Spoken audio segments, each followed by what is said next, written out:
یہ ایک مکھی ہے، چھوٹی سی مکھی ہے، جس کا کوئی دماغ نہیں ہے، جس کی کوئی عقل نہیں، جس کا کوئی مدرسہ نہیں، جس کی جناب کوئی یونیورسٹی نہیں جہاں سے وہ انجینئرنگ کرے اور وہ کوئی مہارت حاصل کرے۔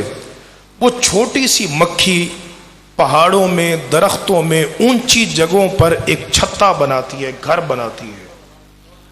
وہ گھر ہوتا ہے مسدس، 6 اضلاع پہ مشتمل ہوتا ہے۔ 6 اضلاع پر جو مسدس گھر ہے، حضرت فرما ہے، مسدس جو گھر ہے وہ بغیر پرکار کے نہیں بنتا۔ ماہر بھی ہو تو اس کے لیے پرکار کی ضرورت ہے، جنہوں نے ریاضی پڑھی ہوئی ہے۔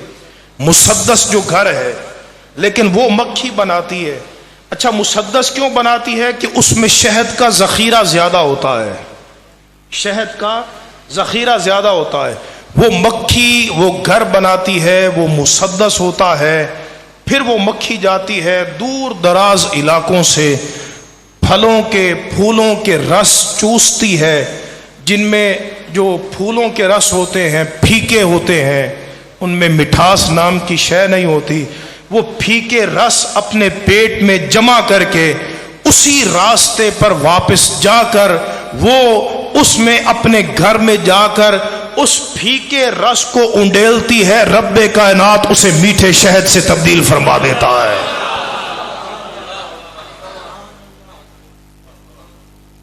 اب اسے میٹھے شہد سے۔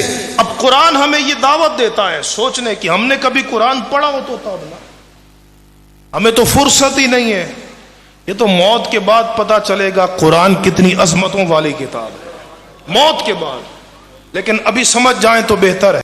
قرآن سے تعلق جوڑ لیں تو اللہ کی عزت کی قسم قرآن تمہاری قبر میں بھی کام آئے گا، قرآن محشر میں بھی تمہارے کام آئے گا۔ تو قرآن مجید نے یہ بات بیان کی۔ سوچو، یہ مکھی جس میں عقل نہیں، جس نے کہیں سے پڑھا نہیں، یہ اس کو گھر کس نے سکھا دیا؟ گھر بنانا کس نے سکھا دیا؟